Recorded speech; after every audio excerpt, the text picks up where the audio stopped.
Namaskar. Welcome to your daily current affairs revision for competitive exams.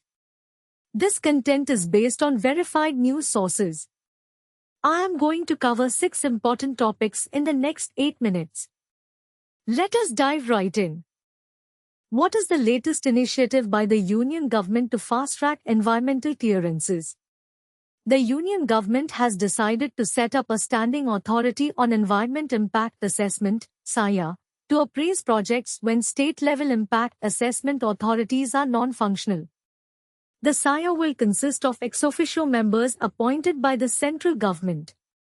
The draft notification notes that the tenure of the State Environment Impact Assessment Authority, SEIA, and State-Level Expert Appraisal Committee, SEEC, is 3 years, extendable by 1 year. In the absence of SEIA-SEEC, appraisal of projects within their domain is carried out at the central level.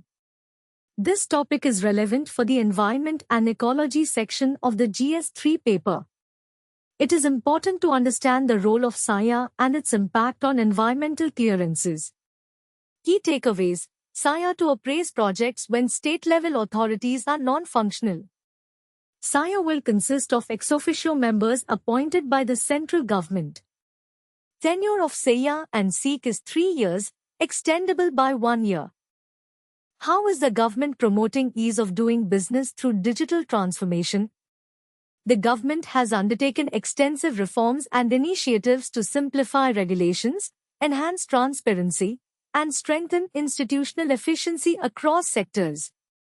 The National Single Window System has granted over 8.29 lakh approvals across 32 central departments and 32 states since its launch. The MCA 21 version 3 is a forward-looking, AI-driven initiative that significantly enhances transparency and ease of doing business. The platform is used for end-to-end registry and incorporation-related services of companies and LLPs since 2006. This topic is relevant for the Polity and Governance section of the GS2 paper. It is important to understand the government's initiatives to promote ease of doing business and digital transformation. Key takeaways: National Single Window System has granted over 8.29 lakh approvals. MCA 21 version 3 enhances transparency and ease of doing business. Government's initiatives to promote ease of doing business and digital transformation. What is the government's plan to strengthen India's care ecosystem? The government plans to train 1.5 lakh multi-skilled caregivers to strengthen India's care ecosystem. The care economy represents both a social priority and an economic opportunity for India. The Ministry of Skill Development and Entrepreneurship, MSDE, has steered a dedicated breakout session on the sub-theme, Strengthening India's Care Ecosystem, Skilling 1.5 lakh multi-skilled caregivers in blended mode. This topic is relevant for the economy section of the GS3 paper. It is important to understand the government's initiatives to promote the care economy and skill development. Key takeaways: Government plans to train 1.5 lakh multi-skilled caregivers. Care economy represents both a social priority and an economic opportunity for India. MSDE's initiative to strengthen India's care ecosystem.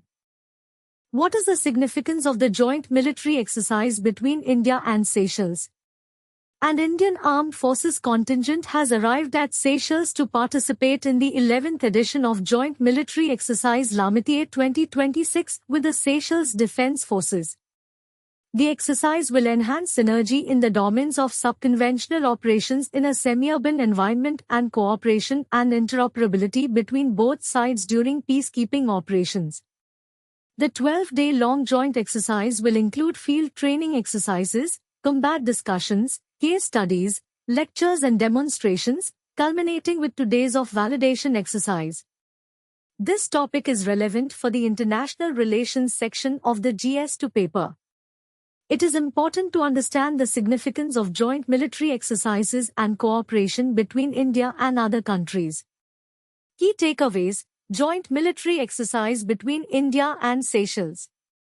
Exercise will enhance synergy in subconventional operations. 12-day-long joint exercise will include field training exercises and validation exercise. How is India seeking to strengthen global diamond governance? India has assumed the chairmanship of the Kimberley process, KP, this year. The chairpersonship carries both symbolic and strategic importance for Delhi in strengthening the credibility of global diamond governance and shaping discussions on meaningful reforms. The Kimberley process began in May 2000 to prevent the trade in conflict diamonds and its use in financing violence. Conflict diamonds, also known as blood diamonds, are the rough diamonds mined and used by rebel movements or their allies to finance armed conflicts aimed at undermining legitimate governments. This topic is relevant for the international relations section of the GS2 paper. It is important to understand the significance of the Kimberley process and India's role in global diamond governance. Key takeaways: India has assumed the chairmanship of the Kimberley process. Kimberley process aims to prevent the trade in conflict diamonds. India's role in global diamond governance. What is the lesson from the recent war between the United States and Iran? The war has shown that national security cannot be outsourced. The Gulf countries, which had relied on the United States for their security, are now realizing that they need to take care of their own security. The United States had promised to defend the Gulf countries against external threats, but the war has shown that this promise is not enough. The Gulf countries need to develop their own military capabilities and strategies to ensure their security. This topic is relevant for the security and defense section of the GS3 paper. It is important to understand the importance of national security and the limitations of outsourcing it. Key takeaways: national security cannot be outsourced. Gulf countries need to develop their own military capabilities. Importance of national security. That's all for today's current affairs. If you found this helpful, like and subscribe for daily updates. All the best for your preparation.